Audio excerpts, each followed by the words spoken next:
ছোট বাচ্চাদের জেদ কমানোর সহজ কিছু উপায়। প্রথমত, তাদের কথাগুলোকে ধৈর্য সহকারে শুনতে হবে। তারা যদি তাদের জেদ করে অন্য কোনো ধরনের যদি প্রস্তাব দেয়, সে প্রস্তাবকে সাথে আপনি প্রত্যাখ্যান করবেন না। এটা না করে তাকে বিকল্প কোনো কিছু দিন। যেমন হচ্ছে আগে পড়তে বসো, তার পরবর্তীতে এটা দিব, বা আগে এই খাওয়াটা শেষ করো, তার পরবর্তীতে এটা দিব। এরকম তাকে বিকল্প প্রস্তাব দেওয়ার চেষ্টা করুন।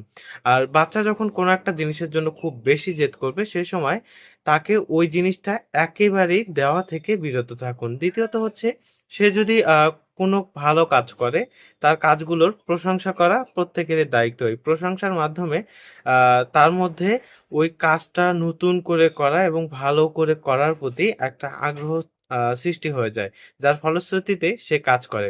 আর বাচ্চাদেরকে হচ্ছে যেকোনো একটা ভালো কাজ করার পরবর্তীতে ছোট, ছোট আ কিছু পুরস্কার দিন। যেমন সেটা হতে পারে খাবারের কোনো জিনিস বা মাঝে মধ্যে একটু ঘুরতে নিয়ে যাওয়া। এরকম কাজগুলো করতে পারেন।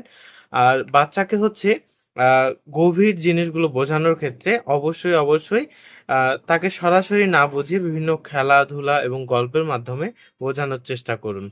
তো আশা করা যায় যে এই পদ্ধতিগুলো যদি আপনারা মেনে চলেন, তাহলে বাচ্চার জেদটাও কমানো যাবে এবং আপনার সন্তানকে একজন ভালো মানুষ হিসেবেও গড়ে তুলতে পারবেন।